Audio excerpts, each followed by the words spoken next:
Hey, this is Mrs. Reichelt. In our next video, we're going to go ahead and talk about basically fluid, electrolyte, and acid-base balances. So this is basically our maintenance of homeostasis for the urinary system. So we'll go ahead and get started. So the first thing is that the blood composition depends on three major factors. The first one is your diet, the next one is cellular metabolism, and then also urine output. So we'll talk about this a little bit, but your blood deals with what, hopefully you've heard of the saying, you are what you eat. So that's where the diet comes in. And then your cellular metabolism, meaning what types of nutrients are going in and what waste products are coming out of that. And then also urine output. All right, so your kidneys have four major roles in maintaining blood composition. So the first one is excretion. We've talked about this, I think, if you've watched some of the other videos, but basically the excretion are nitrogen-containing waste. Those were previously discussed, but those are going to be things like urea or uric acid, or eventually it'll become urine. So anything that has the ammonia, or the nitrogen bases in it. Okay, the kidneys also help to maintain water balance for the blood. So that means that it's going to reabsorb water that you need, and it'll get rid of all of the waste products that you don't need to have in your body. And then also it'll maintain electrolyte balance in the blood. So this is the balance of salts and ions and that sort of thing. And it also helps to ensure that your blood is the proper pH. So your kidneys really have a lot of functions in your body.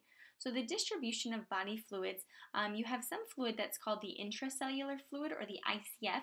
The ICF is the fluid that's actually inside of your cells, so it's on the inside. And then it's about 2/3 of your body fluid.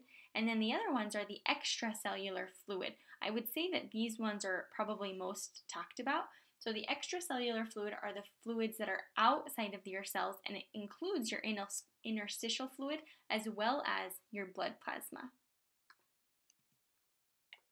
All right, so next up here, what is the link between water and salts? So we know that salts are important. That's why, I don't know, when you work out, maybe you drink a Gatorade or something, and you know that those Gatorades are supposed to replenish your electrolyte balance, but how are these related? So let's go ahead and talk about that. So the solutes in your body include electrolytes such as sodium, potassium, and also calcium. Changes in your electrolyte balances causes water to move from one compartment to the other. So that basically means that water is going to follow where the salt is. There was several videos ago we've talked about hyper and hypotonic environments. So a hypotonic environment would be one that doesn't have a lot of concentration in it. So water is going to head towards the area of concentration. So replenishing your body of salts helps you to retain water inside of your cells. Okay, so basically this will alter your blood volume as well as your blood pressure, and it can also impair the activities of cells. So as your water is decreased or your salt levels are decreased, you're going to become dehydrated, which will impair your cellular activity. So in order to maintain a water balance, basically water intake must be equal to the water output. So that means that whatever fluid's coming in will be fluid going out as well. So sources for water intake includes your ingested food, because there's water there, and also in your fluids. Then water will be produced also from metabolic processes.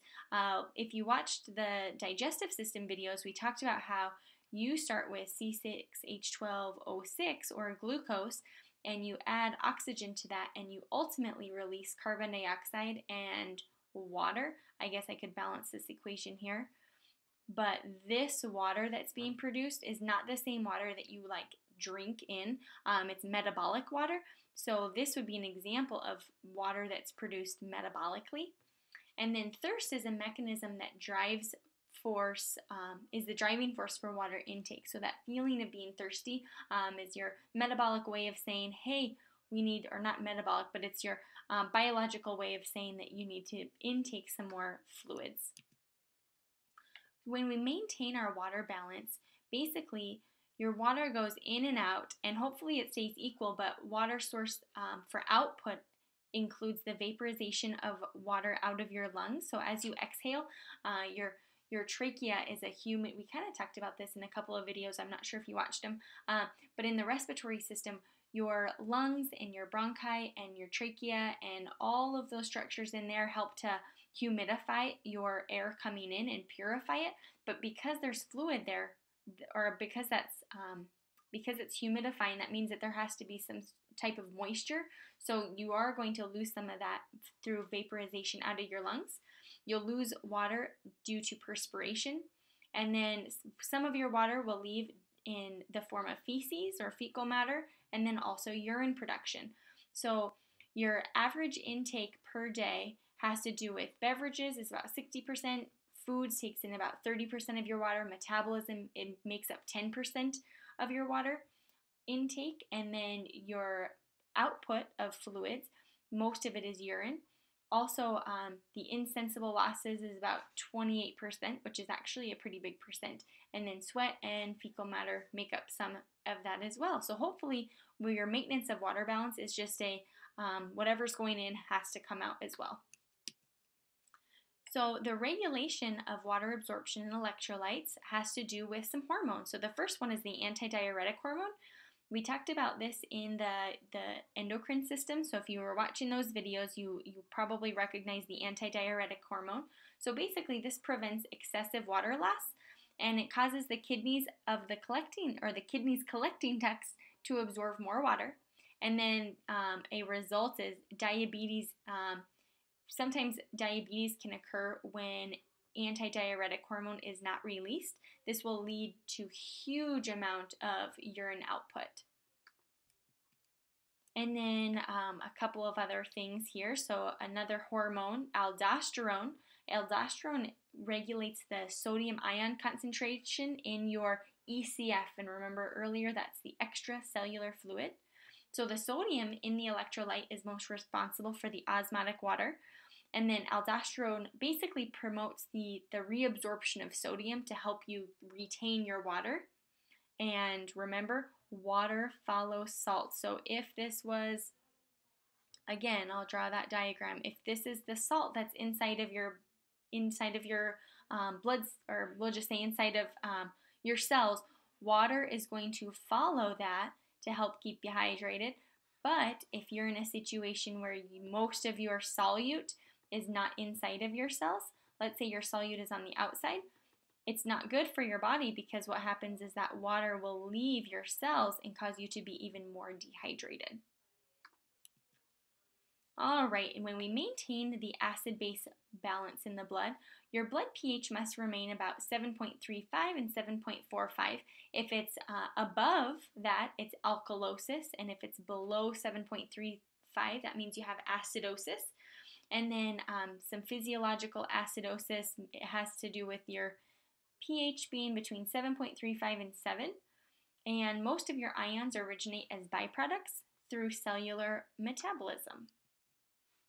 So we're basically talking about the pH system, and we talked about what it means to be an acid and a base, and acids are proton donors and bases are proton acceptors.